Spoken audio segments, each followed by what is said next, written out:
subscribe our KC Trichy YouTube channel. Like, share, and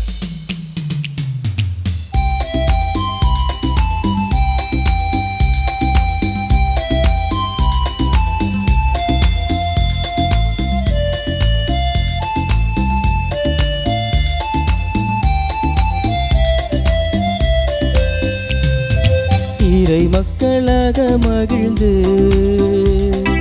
வருகின்ற திருப்பவனி திருச்சபை இணைந்து கிறிஸ்துவோடு தருமே தியாகப்பலி. இறை மக்களாக மகிழ்ந்து வருகின்ற திருப்பவனி திருச்சபை இணைந்து கிறிஸ்துவோடு தருவேன் தியாகப்பலி. தந்தை மகன் தூய ஆவியாரின் பெயராலே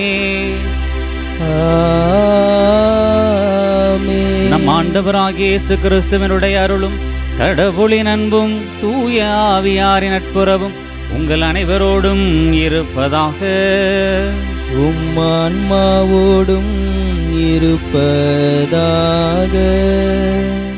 இறையேசுவில் பிரியமான சகோதர சகோதரிகளே, தவகாலத்தினுடைய முதல் ஞாயிற்றுக்கிழமை திருப்பலியை நாம் சிறப்பிக்கின்றோம். இந்த ஞாயிறு கொண்டாட்டம் என்பது கடவுளுக்கு உரிய நாள். இயல்பாகவே நம்பிக்கையாளர்களாகிய நாம் இந்த தவக்காலத்தினை ஒரு அருளின் காலமாக, இரக்கத்தின் காலமாக, கடவுளை நோக்கி இன்னும் நெருக்கமாக பயணிக்கக்கூடிய காலமாக நாம் இதை பயன்படுத்துகிறோம். அப்படி இந்த காலத்திலே நமக்கு முதல் வாரத்தில் நமக்கு கொடுக்கப்பட்ட வாசகங்கள் நமக்கு ஒரு சிந்தனையை கொடுக்கின்றன. இந்த இயல்பு வாழ்க்கையிலே, மனித வாழ்க்கையிலே, நாம் அன்றாட வாழ்க்கையில் வாழ்ந்து கொண்டிருக்கிற இந்த வாழ்க்கையில் நாம் கடவுளுடைய மதிப்பீடுகளை எவ்வளவு தூரம் நம்முடைய வாழ்க்கையில் கடைபிடிக்கிறோம். அந்த மதிப்பீடுகளை கடைபிடிக்கின்ற பொழுது நம்முடைய வாழ்க்கையிலே நிச்சயமாக சோதனைகள் வரும். அந்த சோதனைகள் வருகின்ற பொழுது நாம் கடவுளுடைய மதிப்பீடுகளை எந்த அளவுக்கு கடைபிடிக்கிறோம் என்பதுதான் ஒரு சிந்தனைக்குரிய பகுதியாக இருக்கிறது. எனவே இந்த நாளிலே கடவுளுக்கு நாம் நன்றி செலுத்துவோம். இத்தனை நாட்கள், இத்தனை மாதங்கள், இத்தனை ஆண்டுகள் நம்மை பராமரித்து பாதுகாத்து வந்த இறைவனுக்கு நன்றி செலுத்துவோம். இந்த ஆண்டு நமக்கான இந்த தவக்காலம் என்கின்ற ஒரு அருமையான காலத்தை கொடுத்து நம்ம இன்னும் அதிகமாக கடவுள்பால் நம்முடைய மனங்களை எழுப்ப உதவி செய்கிற, நமக்கான ஆசிரியரை கொடுக்கிற அந்த கடவுளுக்கு நன்றி செலுத்தி இந்த திருப்பலியில் இணைந்து கொண்டாடுவோம். இந்த திருப்பலியை தகுதியான முறையில் ஒப்புக் கொடுக்க தடையாக இருக்கக்கூடிய குற்றங்கள், குறைகள், பாவங்கள் இவற்றை ஏற்றுக்கொண்டு இறைவனிடத்தில் மன்னிப்பு கேட்போம், மனம் வருந்துவோம். எல்லாம் வல்ல இறைவனிடமும் சகோதர சகோதரிகளே, உங்களிடமும் நான் பாவி என்று ஏற்றுக்கொள்கிறேன்.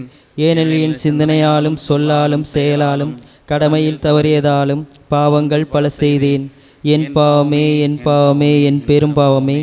ஆகியால் எப்பொழுதும் கன்னியான புனித மரியாதையும் வானதூதர் புனிதர் அனைவரையும், சகோதர சகோதரிகளே உங்களையும் நம் இறைவனாகிய ஆண்டவரிடம் எனக்காக வேண்டிக் கொள்ள மன்றாடுகின்றேன்.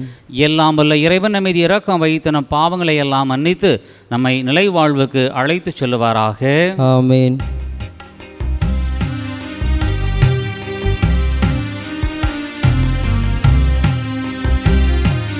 ஆண்டவரே இரக்கமாயிரும்.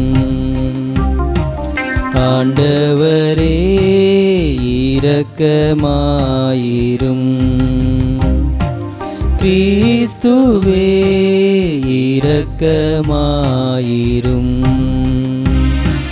கிறிஸ்துவே இரக்கமாயிரும். ஆண்டவரே இரக்கமாயிரும். ஆண்டவரே இரக்கமாயிரும். மன்றாடுவோமாக. எல்லாம் வல்ல இறைவா, ஆண்டுதோறும் நாங்கள் கடைபிடிக்கும் தவக்கால அருள் அடையாள செயல்களால் கிறிஸ்துவின் மறையுண்மைகளை புரிந்து கொள்வதில் முன்னேற எங்களுக்கு உதவி அருளும். அதனால் அவற்றின் பயன்களை எங்கள் நன்னடத்தையால் அடைவோமாக. உம்மோடு தூய ஆவியாரின் ஒன்றைப்பில் இறைவனாய் என்றென்றும் வாழ்ந்து ஆட்சி செய்கின்ற அவர் வழியாக உம்மை மன்றாடுகிறோம்.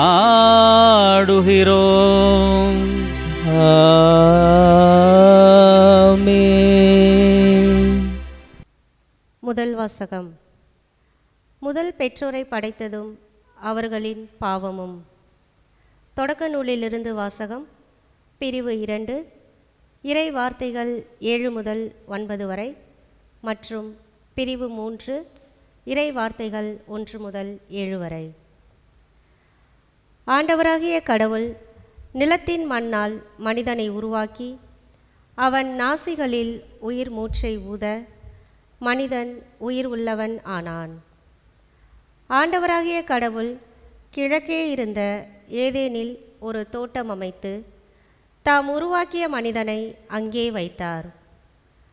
ஆண்டவராகிய கடவுள் கண்ணுக்கு அழகானதும் உண்பதற்கு சுவையானதுமான எல்லா வகை மரங்களையும் தோட்டத்தின் நடுவில் வாழ்வின் மரத்தையும் நன்மை தீமை அறிவதற்கு ஏதுவான மரத்தையும் மண்ணிலிருந்து வளர செய்தார். ஆண்டவராகிய கடவுள் உருவாக்கிய காட்டு விலங்குகளிலெல்லாம் பாம்பு மிகவும் சூழ்ச்சி மிக்கதாக இருந்தது. அது பெண்ணிடம், கடவுள் உங்களிடம் தோட்டத்தில் உள்ள எல்லா மரங்களிலிருந்தும் உண்ணக்கூடாது என்றது உண்மையா என்று கேட்டது. பெண் பாம்பிடம், தோட்டத்தில் இருக்கும் மரங்களின் பழங்களை நாங்கள் உண்ணலாம், ஆனால் தோட்டத்தின் நடுவில் உள்ள மரத்தின் கனியை மட்டும் நீங்கள் உண்ணக்கூடாது, அதை தொடவும் கூடாது, மீறினால் நீங்கள் சாவீர்கள் என்று கடவுள் சொன்னார் என்றாள். பாம்பு பெண்ணிடம், நீங்கள் சாகவே மாட்டீர்கள், ஏனெனில் நீங்கள் அதிலிருந்து உண்ணும் நாளில் உங்கள் கண்கள் திறக்கப்படும், நீங்கள் கடவுளைப் போல் நன்மை தீமையை அறிவீர்கள் என்பது கடவுளுக்கு தெரியும் என்றது. அந்த மரம் உண்பதற்கு சுவையானதாகவும் கண்களுக்கு களிப்பூட்டுவதாகவும் அறிவு பெறுவதற்கு விரும்பத்தக்கதாகவும் இருந்ததை கண்டு பெண் அதன் பழத்தை பறித்து உண்டாள். அதை தன்னிடமிருந்த தன் கணவனுக்கும் கொடுத்தாள், அவனும் உண்டான். அப்பொழுது அவர்கள் இருவரின் கண்களும் திறக்கப்பட்டன, அவர்கள் தாங்கள் ஆடையின்றி இருப்பதை அறிந்தனர். ஆகவே அத்தி இலைகளை தைத்து தங்களுக்கு ஆடைகளை செய்து கொண்டனர். ஆண்டவர் வழங்கும் அருள்வாக்கு. இறைவனுக்கு நன்றி. திருப்பாடல் 51 பல்லவி. ஆண்டவரே இரக்கமாயிரம், ஏனெனில் நாங்கள் பாவம் செய்தோம். ஆண்டவரே இரக்கமாயிரும், ஏனெனில் நாங்கள் பாவம் செய்தோம். ஆண்டவரே இரக்கமாயிரும், ஏனெனில் நாங்கள் பாவம் செய்தோம். கடவுளே, உமது பேரன்புக்கேற்ப எனக்கு இரங்கும், உமது அளவற்ற இரக்கத்திற்கேற்ப என் குற்றங்களை துடைத்தருளும். என் தீவினை முற்றிலும் நீங்கும்படி என்னை கழுவியருளும். என் பாவம் அற்று போகும்படி என்னை தூய்மைப்படுத்தி அருளும். ஆண்டவரே இரக்கமாயிரும், ஏனெனில் நாங்கள் பாவம் செய்தோம். ஏனெனில் என் குற்றங்களை நான் உணர்கின்றேன். என் பாவம் எப்போதும் என் மனக்கண் முன் நிற்கின்றது. உமக்கு எதிராக நாம் பாவம் செய்தேன், உம் பார்வையில் தீயது செய்தேன். ஆண்டவரே இரக்கமாயிரும், ஏனெனில் நாங்கள் பாவம் செய்தோம். இரண்டாம் வாசகம். பாவம் பெருகிய இடத்தில் அருள் அணை கடந்து பெருக்கெடுத்தது. திருத்தூதர் பவுல் உரோமையருக்கு எழுதிய திருமுகத்திலிருந்து வாசகம். அதிகாரம் 5, இறைவசனங்கள் 12-19 முடிய. சகோதர சகோதரிகளே, ஒரே ஒரு மனிதன் வழியாய் பாவம் இந்த உலகத்தில் நுழைந்தது. அந்த பாவத்தின் வழியாய் சாவு வந்தது. அதுபோலவே எல்லா மனிதரும் பாவம் செய்ததால் எல்லா மனிதரையும் சாவு கவ்விக்கொண்டது. திருச்சட்டம் தரப்படும் முன்பும் உலகில் பாவம் இருந்தது. ஆனால் சட்டம் இல்லாத போது அது பாவமாக கருதப்படவில்லை. ஆயினும் ஆதாம் முதல் மோசே வரையில் இருந்தவர்கள் ஆதாமைப் போல் கடவுளின் கட்டளை மீறி பாவம் செய்யவில்லை. எனினும் சாவு அவர்கள் மீதும் ஆட்சி செலுத்திற்று. இந்த ஆதாம் வரவிருந்தவருக்கு முன்னடையாளமாயிருக்கிறார். ஆனால் குற்றத்தின் தன்மை வேறு, அருள் கொடையின் தன்மை வேறு. எவ்வாறெனில், ஒருவர் செய்த குற்றத்தால் பலரும் இறந்தனர். ஆனால் கடவுளின் அருளும் இயேசு கிறிஸ்து என்னும் ஒரே மனிதரின் வழியாய் வரும் அருள் கொடையும் பலருக்கு மிகுதியாய் கிடைத்தது. இந்த அருள் கொடையின் விளைவு வேறு, அந்த ஒரு மனிதர் செய்த பாவத்தின் விளைவு வேறு. எவ்வாறெனில், ஒரு மனிதர் செய்த குற்றத்திற்கு தீர்ப்பாக கிடைத்தது தண்டனை. பலருடைய குற்றங்களுக்கும் தீர்ப்பாக கிடைத்ததோ அருள் கொடையாக வந்த விடுதலை. மேலும் ஒருவர் குற்றத்தாலே அந்த ஒருவர் வழியாக சாவு ஆட்சி செலுத்தினதென்றால், அருள் பெருக்கையும் கடவுளுக்கு ஏற்புடையவராகும் கொடையையும் இயேசு கிறிஸ்து என்னும் ஒருவர் வழியாக அடைந்து கொண்டவர்கள் வாழ்வு பெற்று ஆட்சி செலுத்துவார்கள் என இன்னும் மிக உறுதியாய் நம்பலாம் அன்றோ? ஆகவே ஒருவரின் குற்றம் எல்லா மனிதருக்கும் தண்டனை தீர்ப்பாய் அமைந்தது போல், ஒரே ஒருவரின் ஏற்புடைய செயல் எல்லா மனிதருக்கும் வாழ்வளிக்கும் விடுதலை தீர்ப்பாய் அமைந்தது. ஒரு மனிதரின் கீழ்ப்படியாமையால் பலர் பாவிகள் ஆனது போல், ஒருவரின் கீழ்ப்படிதலால் பலர் கடவுளுக்கு ஏற்புடையவர்களாய் ஆவார்கள். ஆண்டவரின் அருள்வாக்கு. இறைவனுக்கு நன்றி.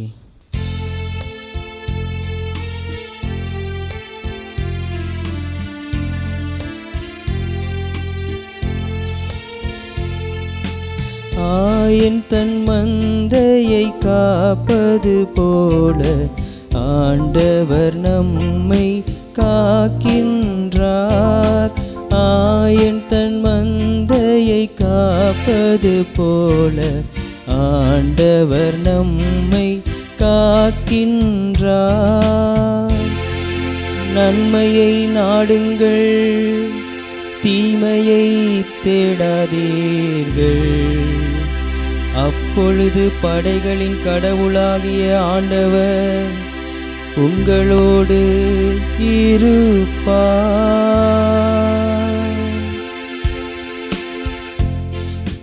ஆயன் தன் மந்தையை காப்பது போல ஆண்டவர் நம்மை காக்கின்றார். ஆயன் தன் மந்தையை காப்பது போல ஆண்டவர் நம்மை காக்கின்றார்.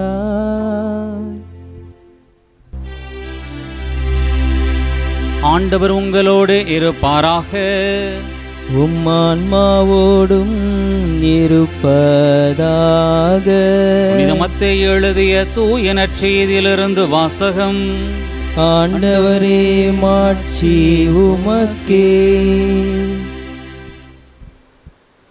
மத்தேயு நற்செய்தி அதிகாரம் 4 இறைவசனங்கள் 1 முதல் 11 முடிய.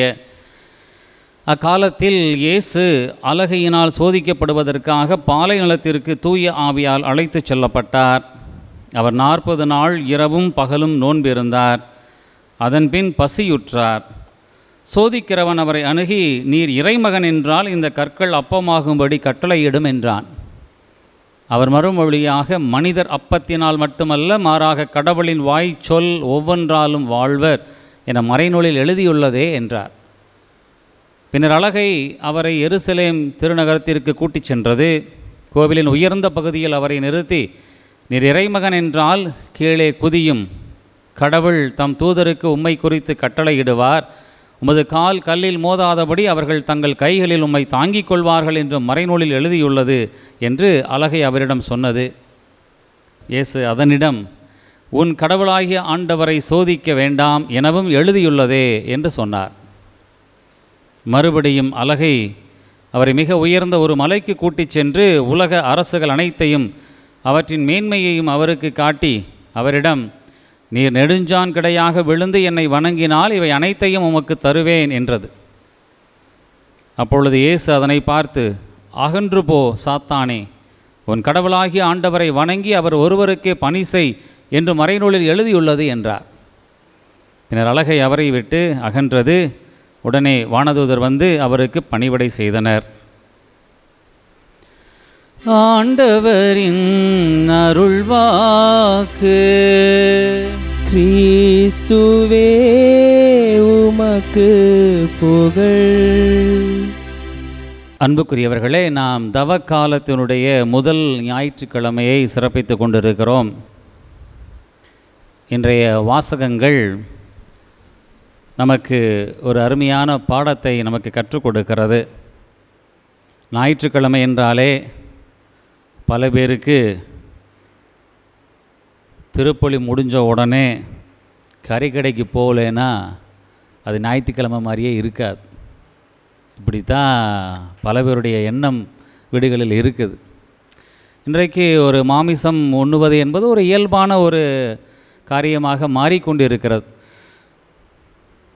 அது சூழ்நிலையா அல்லது தேவையா அல்லது ஒரு வாரந்தோறும் உழைக்கின்ற நாம் வார இறுதியில் ஆண்டவருக்கான ஒரு நாள் என்று பார்க்கிற அந்த நாளிலே குடும்பத்தோடு செலவழிக்கக்கூடிய ஒரு மகிழ்ச்சியான நேரம் என்கின்ற ஒரு நாளாக அது பார்க்கப்படுகிறது. எனவே ஞாயிற்றுக்கிழமை என்றாலே அந்த நாளை ஒரு சிறப்பு உணவோடு அதை நாம் கொண்டாட வேண்டும் அப்படின்னு. அப்போ இன்னும் சில திருமண நாட்களில் அல்லது அந்த மாதிரியான முக்கிய நாள்னு சொல்லக்கூடிய நாட்கள்லாம் பார்த்திங்கன்னா, இப்போல்லாம் ஒரே நாளில் பார்த்திங்கன்னா 3 வீடு 4 வீடு 5 வீடு ஃபங்க்ஷன்ஸ் வைக்கிறாங்க.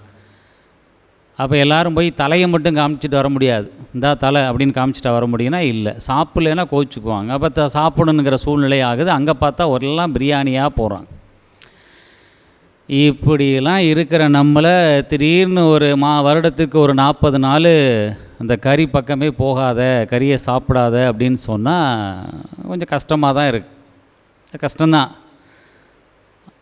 அதனால் இழப்பு ஒன்றும் கிடையாது, ஆனால் லாபம் நிறையா இருக்குது. லாபம் உண்மையிலே நிறையா இருக்கிறது. அதை சற்று நாம் கவனிக்க வேண்டும். இழப்பை பற்றி நாம் கவலைப்பட தேவையில்லை. கண்டிப்பாக அந்த உணவு மற்ற நாட்களிலே நாம் அதை உண்டு விடலாம், அதற்கான பலனை அடைந்து விடலாம். ஆனால் லாபம் என்கின்ற பொழுது இந்த நாட்களிலே பலவிதமான லாபம் இருக்கிறது. இந்த 40 நாள் என்பது ஒரு வருடத்திற்கு ஒரு 40 நாள்.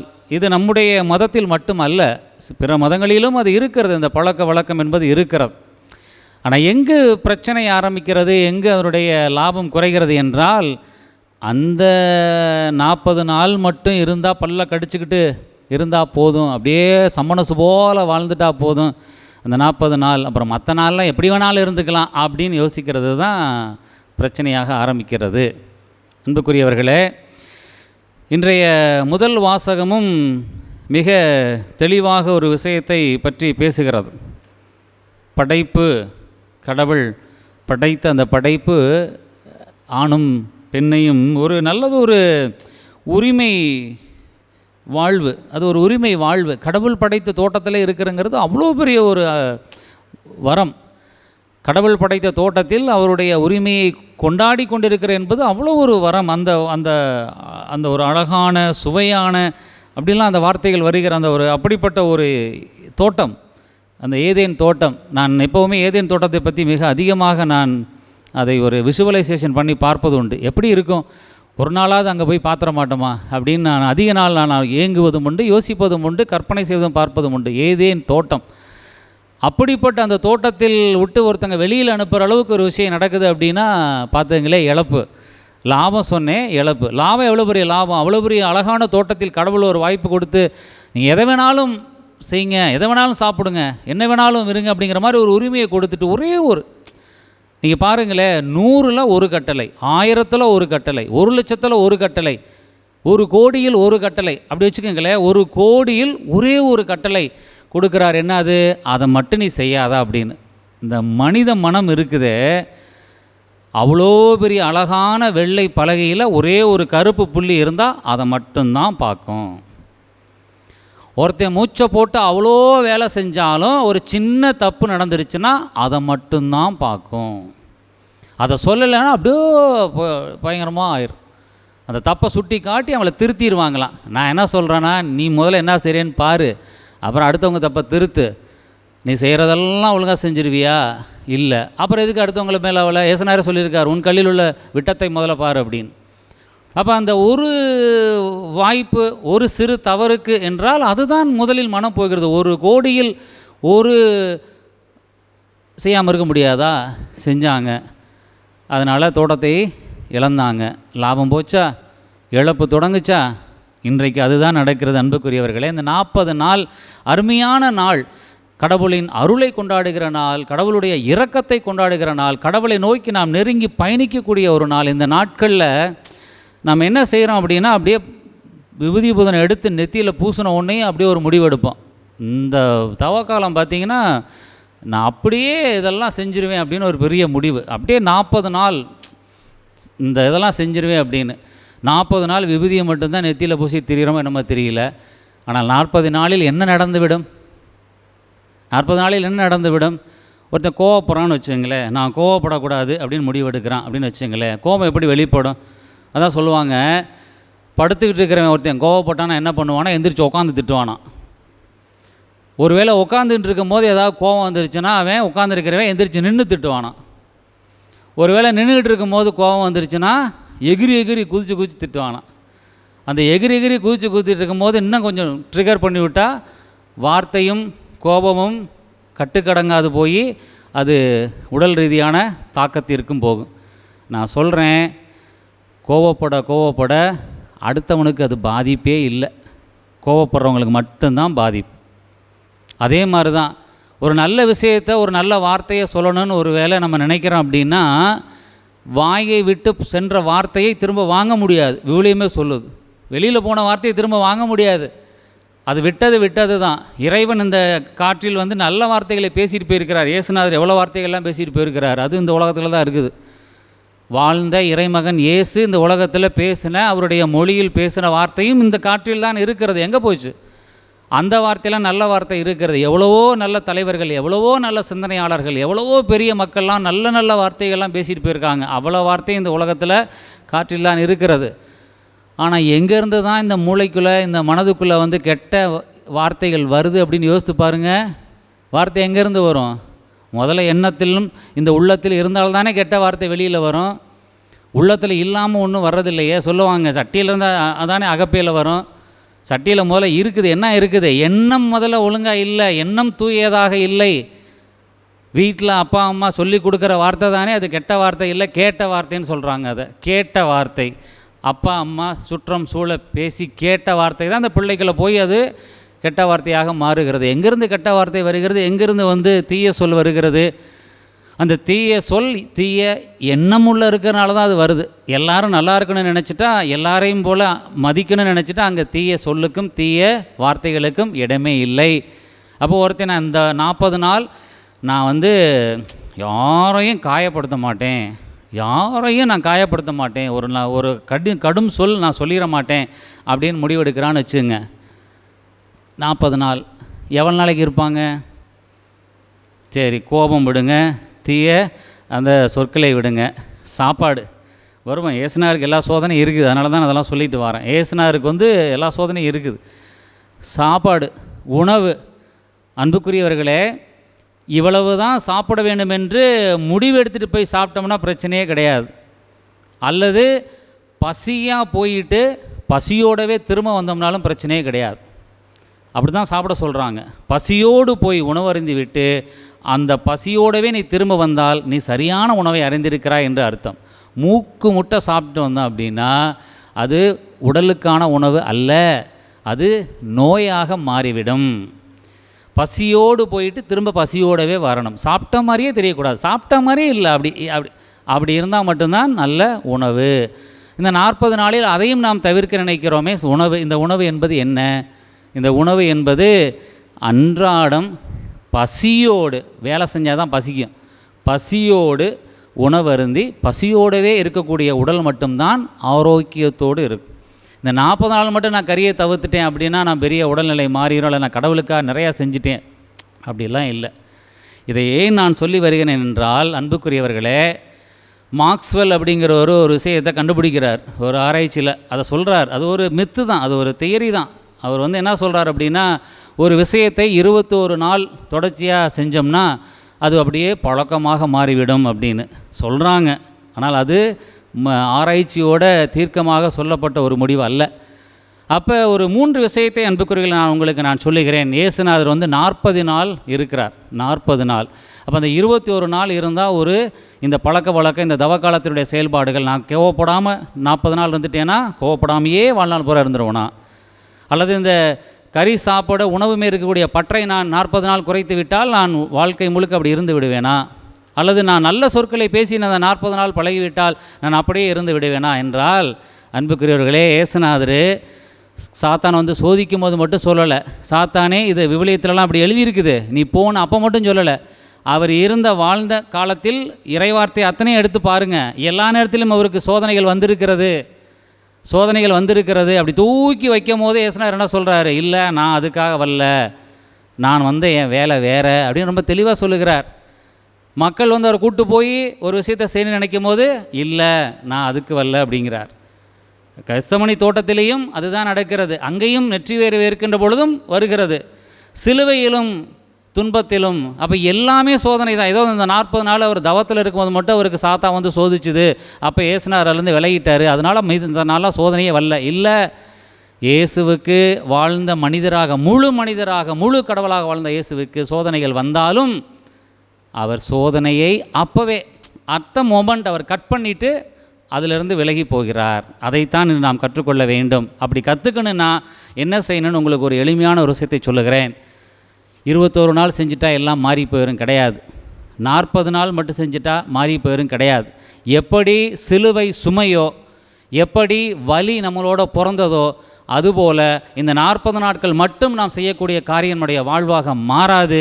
மாறாக வாழ்நாள் முழுவதும், வாழ்க்கை முழுவதும், ஆண்டு முழுவதும் நாம் எடுக்கக்கூடிய முயற்சி மட்டுமே நம்மை ஒரு நாள் மோட்சத்திற்கு கொண்டு போய் சேர்க்கும்.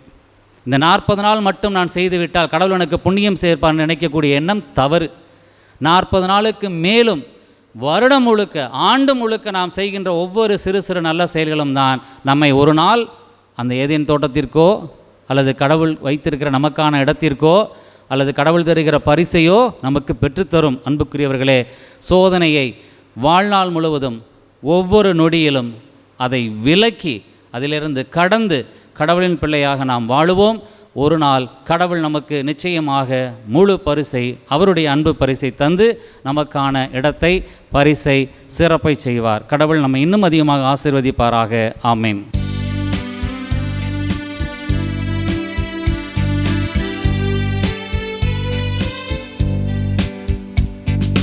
விண்ணையும் மண்ணையும் படைத்தவராம் கடவுள் ஒருவர் இருக்கின்றார்.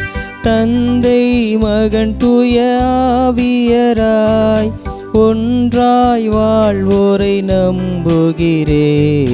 தூய ஆவியின் வல்லமையால் இறைமகன் நமக்காய் மனிதரானார்.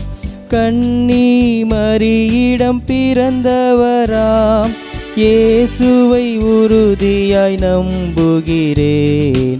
பிலாத்துவின் ஆட்சியில் பாடுபட்டார், சிலுவையில் இறந்து அடக்கப்பட்டார். மூன்றாம் நாளில் உயிர் தெழுந்தார், இறப்பின் மீது வெற்றி கொண்டார். விண்ணகம் வாழும் தந்தையிடம் அரியணை கொண்டு இருக்கின்றார். உலகம் முடியும் காலத்திலே நடுவராய் திரும்பவும் வந்திடுவார். தூய ஆவியாரை நம்புகிறேன், பாரினில் அவர் துணை வேண்டுகிறேன். பாவ மன்னிப்பில் தூய்மை பெற்று பரிகார வாழ்வில் நிலைத்திடுவேன். திரு அவை உரைப்பதை நம்புகிறேன், புனிதர்கள் உறவை நம்புகிறேன். உடலின் உயிர்ப்பை நிலை வாழ்வை உறுதியுடனே நம்புகிறேன்.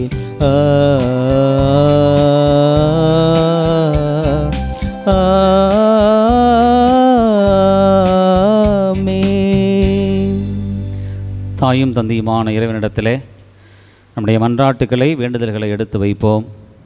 இறைவன் இன்று நமக்கு இன்னும் அதிகமான ஆசியை தர வேண்டுமென இந்த நாளில் நாம் ஜெபிப்போம். அன்பு தந்தை இறைவா, திருச்செவனுடைய தலைவர் திருத்தந்தை லியோ, இந்த நாட்டினுடைய தலைவர்கள் இன்னும் வழிநடத்தக்கூடிய இடத்தில் இருக்கக்கூடியவர்களுக்கு நல்ல ஞானத்தையும் அறிவையும் தெளிவான ஒரு முடிவெடுக்கக்கூடிய திறனையும் தந்து வழிநடத்தும் இடத்தில் கேட்கின்றோம். அதை போல திருச்செவனுடைய தலைவர்கள் வழிநடத்தக்கூடிய ஒவ்வொருவருமே உம்முடைய ஞானத்தை கொண்டு மக்களையும் குடும்பங்களையும் வழிநடத்த நம்முடைய ஆசீர்வாதத்தினை தந்தரலும். இந்த நாளிலே தேர்வினை எழுதுவதற்காக தங்களையே தயாரித்து கொண்டிருக்கக்கூடிய பிள்ளைகளை ஆசீர்வதியும். இந்த பிள்ளைகள் இந்த ஆண்டிலே படித்திருக்கிற படிப்பை அவருடைய முழு திறனையும் பயன்படுத்தி நல்லதொரு தேர்வினை எதிர்கொள்ளவும் ஞாபக சக்தியை கொடுக்கவும் ஆசீர்வதியும் தகப்பனை. இது இந்த நாட்களிலே குடும்பத்திலே பிரச்சனையோடு வந்து ஜெபிக்கக்கூடிய பிள்ளைகளை ஆசீர்வதித்து இந்த பிரச்சனைகளிலிருந்து அவர்கள் வெளிவருவதற்கு நல்லதொரு விட்டு கொடுக்கக்கூடிய மனப்பான்மையும் மன்னிக்கக்கூடிய மனப்பான்மையை தந்தவர்களை ஆசீர்வதிப்பீராக. இன்னும் இந்த தவ காலத்திலே ஒவ்வொரு நாளும் ஒவ்வொரு முயற்சியை எடுக்கிற பிள்ளைகளை இன்னும் சிறப்பாக ஆசீர்வதியும். தங்களுடைய வாழ்க்கையிலே மாற்றம் நடந்துவிடாதா என்று ஏங்கி ஒவ்வொரு நாளும் நான் மாறிவிடுவேன் என்று நம்பி ஒவ்வொரு செயலையும் செய்கின்ற அவருடைய பிள்ளையை கண்ணோக்கி பாரும். திடமான முடிவையும் வலுவான செயலையும் செய்திட அவர்களை நேர் ஆசீர்வதியும். மருத்துவமனையில் இருக்கக்கூடிய ஒவ்வொருவரையும் ஆசீர்வதியும். அவர்கள் வீடு திரும்புவதற்கு, குடும்பத்தோடு இணைந்து மீண்டும் வாழுவதற்கு அவர்களுக்கு ஆசீர்வாதத்தினை தந்திரலும் இறைவா. இன்னும் குறிப்பாக இந்த திருப்பலியில் பங்கெடுத்து ஜெபிக்கக்கூடிய நம்முடைய பிள்ளைகள் காவிரி கலைத்தொடர்பகம் வழியாக கேசி ட்ரிச்சனது யூடியூப் சேனல் வழியாக ஒவ்வொரு நாளும் திருப்பலியில் பங்கெடுத்து ஜெபிக்கின்ற உடைய பிள்ளைகள் ஒவ்வொருவரையும் ஆசீர்வதியும். இந்த நாளுக்கான தயாரிப்பை செய்யக்கூடிய ஒவ்வொருவரையும் பாடல்கள், திருவழிபாடு மற்றும் இந்த இடத்தை தருகிற அருங்குடை இயக்குனர், ஊழியர்கள், தன்னார்வ தொண்டர்கள் என ஒவ்வொருவரையும் ஆசீர்வதியும். சேனல் வழியாக ஒவ்வொரு நாளும் ஜெபிக்கக்கூடிய நம்முடைய பிள்ளைகளை இன்னும் அதிகமாக ஆசீர்வதித்து இந்த ஆசீர்வாதங்களை எல்லாம் எங்களுக்கு இன்னும் இரட்டிப்பாக்கி இந்த தவக்காலத்தில் நாங்கள் உம்மை நோக்கி இன்னும் நெருங்கி வரவும், இந்த தவக்காலத்தில் மட்டுமல்ல எங்களுடைய வாழ்நாள் முழுவதுமே உமக்கு பிடித்த காரியங்களை செய்து உம்மோடு ஒரு நாள் முகமுகமாக வாழ்ந்திட ஆசீர்வாதத்தை தந்திரள வேண்டுமாய் எங்கள் ஆண்டவராகிய கிறிஸ்து வழியாக உம்மை மன்றாடுகிறோம். ஆமென்.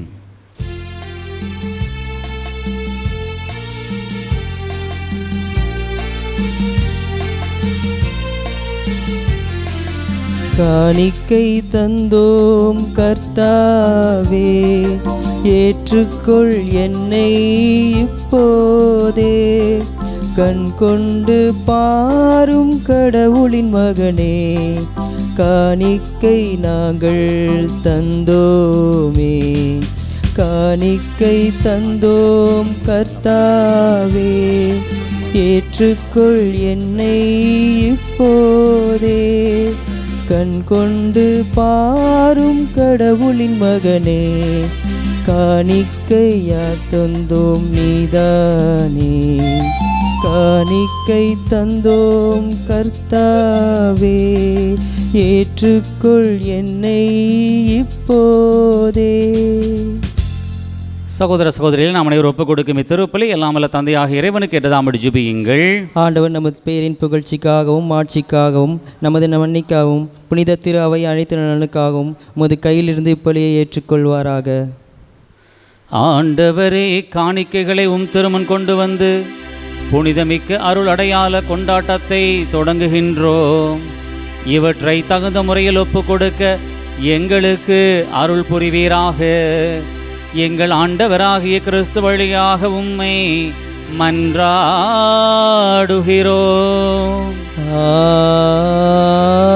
ஆமென்.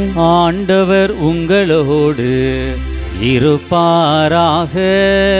உம்மான்மாவோடும் இருப்பதாக. இதயங்களை மேலே எழுப்புங்கள். ஆண்டவரிடம் எழுப்பியுள்ளோ நம் இறைவனாகிய ஆண்டவருக்கு நன்றி கூறுவோம். அது தகுதியும் நீதியும் ஆனதே.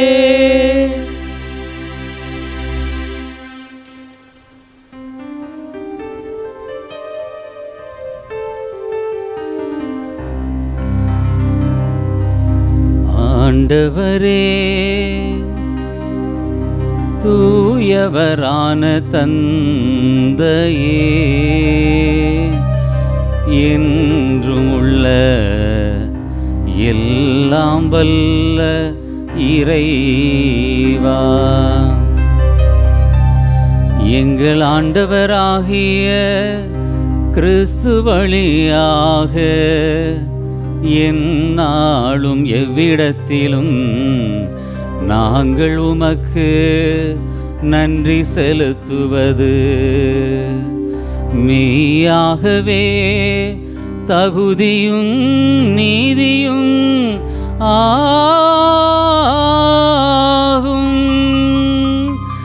எங்கள் கடமையும் மீட்புக்கு உரிய செயலுமாகும்.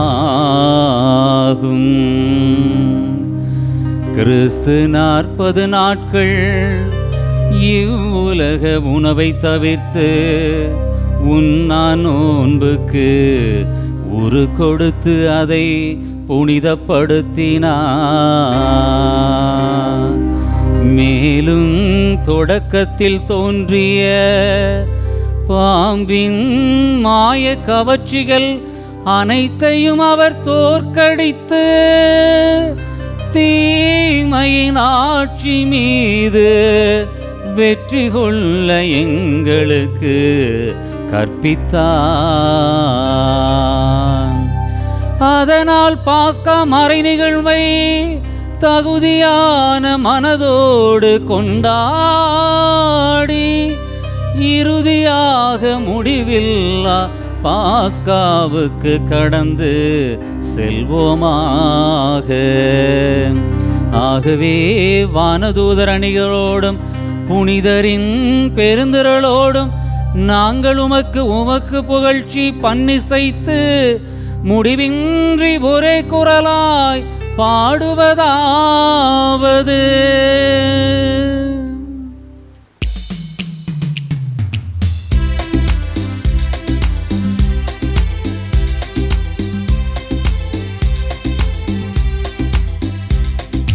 தூயவர் தூயவர் தூயவர் வான்படைகளின் கடவுளாம் ஆண்டவர். விண்ணகமும் மண்ணகமும் உமது மாட்சியால் நிறைந்துள்ளன.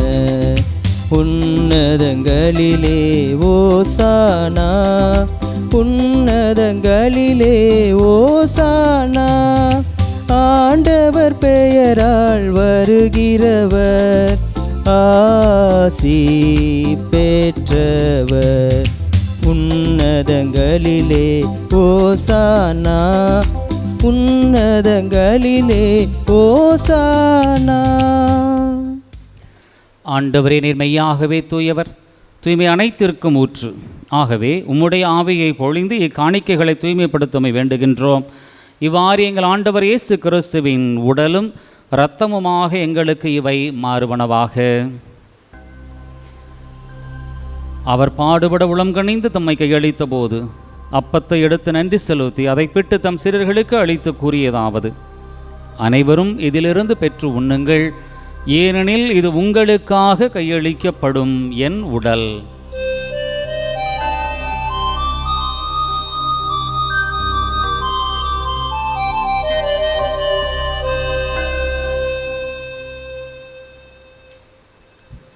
அவனமே இரவு விருந்தை அருந்திய பின் கிண்ணத்தையும் எடுத்து மீண்டும் உமக்கு நன்றி கூறி தம் சீடர்களுக்கு அளித்து அவர் கூறியதாவது: அனைவரும் இதிலிருந்து பெற்று பருகுங்கள், ஏனெனில் இது புதிய நிலையான உடன்படிக்கைக்கு உரிய என் இரத்தத்தின் கிண்ணம். இது பாவ மன்னிப்புக்கென்று உங்களுக்காகவும் பலருக்காகவும் சிந்தப்படும்.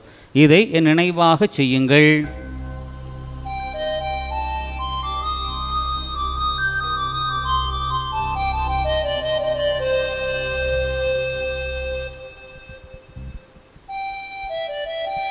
நம்பிக்கையின் மறைபொருள்.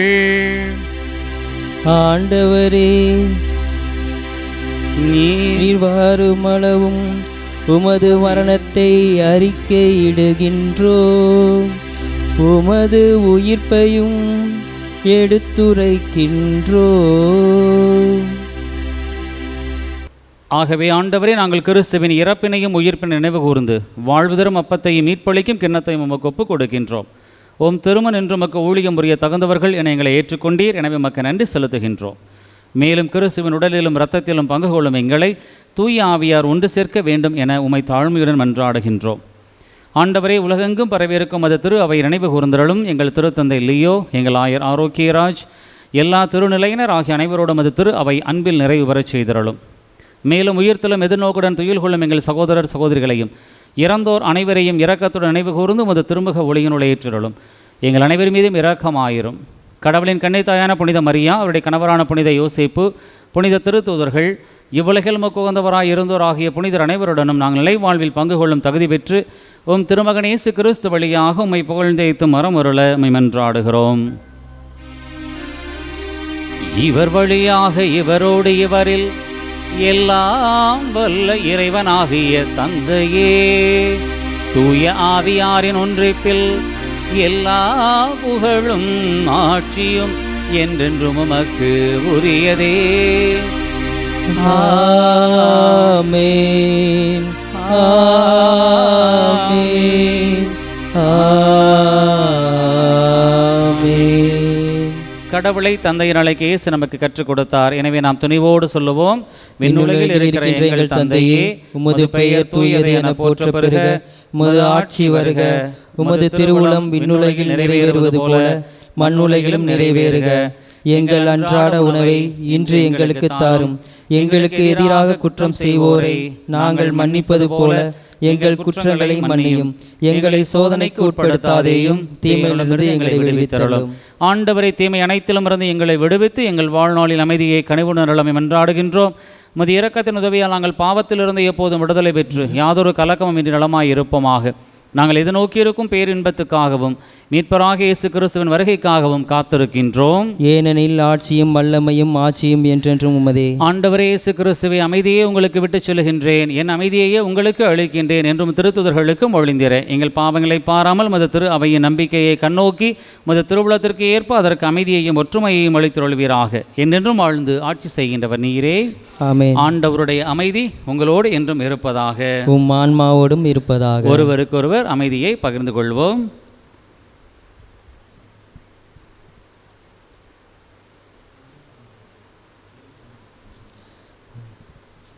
உலகின் பாவங்களை போக்கும் இறைவனின் செம்மறியே, எங்கள் மேலிரக்கமாயிரம். உலகின் பாவங்களை போக்கும் இறைவனின் செம்மறியே, எங்கள் மேலிரக்கமாயிரம். உலகின் பாவங்களை போக்கும் இறைவனின் செம்மறியே, எங்களுக்கு அமைதியை தந்தருளும். இதோ இறைவனுடைய செம்மறி, இதோ உலகத்தின் பாவத்தை போக்குபவர். செம்மறியின் விருந்துக்கு அழைக்க பெற்றோர் பேறு பெற்றோர். ஆண்டவரே, உமது இதயத்திலிருந்து நான் தகுதியற்றவன், ஆனால் ஒரு வார்த்தை மட்டும் சொல்லிலும் எனது ஆன்மா நலமடையும். கிறிஸ்துவின் திருவுடலும் இரத்தமும் நம்மை காத்து முடிவில்லா வாழ்வளிப்பதாக. ஆமென். ஆசை திருவிருந்துக்கான மன்றாட்டு. ஆண்டவரே, நீர் என் இல்லத்தில் எழுந்தருள நான் தகுதியற்றவன், ஆனால் ஒரு வார்த்தை மட்டும் சொல்லி அருளும், என்று நூற்றுவர் தலைவன் ஜெபித்தது போல நாங்களும் இப்போது உம் திருப்பாதம் பணிந்து வேண்டுகிறோம். இனிய இயேசுவே, நாங்கள் தகுதியற்றவர்களாய் இருந்தாலும் எங்கள் தகுதியின்மையை பாராமல் நீர் எங்கள் உள்ளங்களில் எழுந்து வாரும். உம் அன்பிலும் அருளிலும் நாங்கள் நிலைத்திருக்க எம்முள் எழுந்து வாரும். உம் பிள்ளைகளாக, உயிருள்ள உண்மை சாட்சிகளாக, உமது நற்செய்தின்படி வாழ்பவர்களாக எங்களை உருமாற்ற வாரும். தந்தையின் திருவுளப்படி வாழ்ந்திட எங்களுக்கு துணை புரிந்திட வாரும். நன்மை செய்வதில் ஆர்வமுள்ளவர்களாய், தீமைகள் அனைத்திலிருந்தும் விடுதலை பெற்றவர்களாய் வாழவும் எங்களை வழிநடத்த வாரும். எல்லா நலன்களும் வளங்களும் எங்களை நிரப்ப வாரும். ஆமேன். நன்றி கூறி மன்றாடுவோமாக. ஆண்டவரே, புத்துயிர் தரும் விண்ணக உணவினால் எங்கள் நம்பிக்கை ஊட்டம் பெறவும், எதிர்நோக்கு வளரவும், அன்பு உறுதியடையவும் உம்மை வேண்டுகின்றோம். அதனால் உயிருள்ள உண்மையான உணவாம் கிறிஸ்துவை நாங்கள் ஆர்வத்துடன் நாட கற்றுக்கொள்வதோடு உமது வாயினின்று புறப்படும் எல்லா வார்த்தைகளாலும் வாழ்ந்திட ஆற்றல் பெறுவோமாக. எங்கள் ஆண்டவராகிய கிறிஸ்து வழியாக உம்மை மன்றாடுகிறோம்.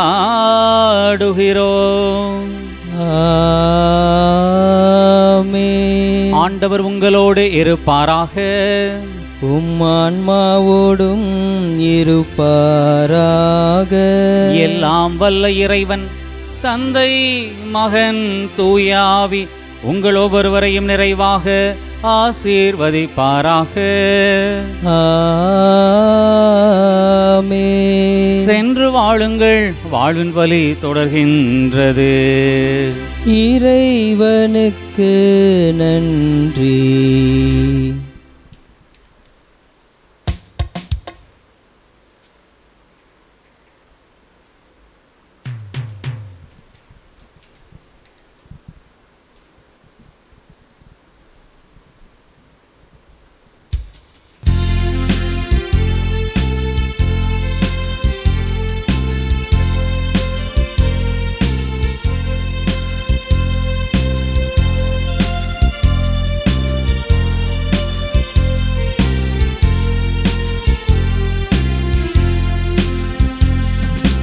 அன்னை மாமரி, எங்கள் அன்பின் தாய்மரி, என்று முந்தன் புகழை பாடுவோம்.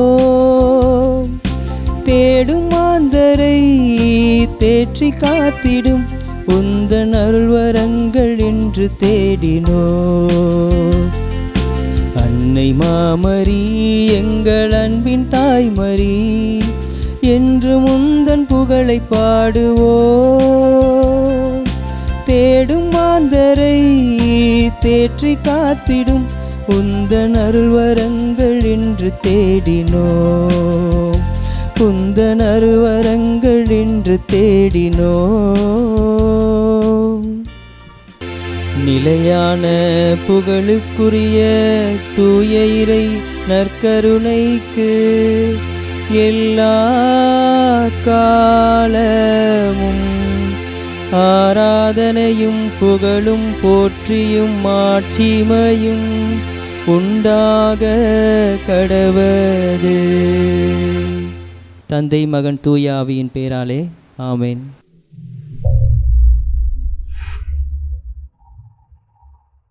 Subscribe our KC Trichy YouTube channel.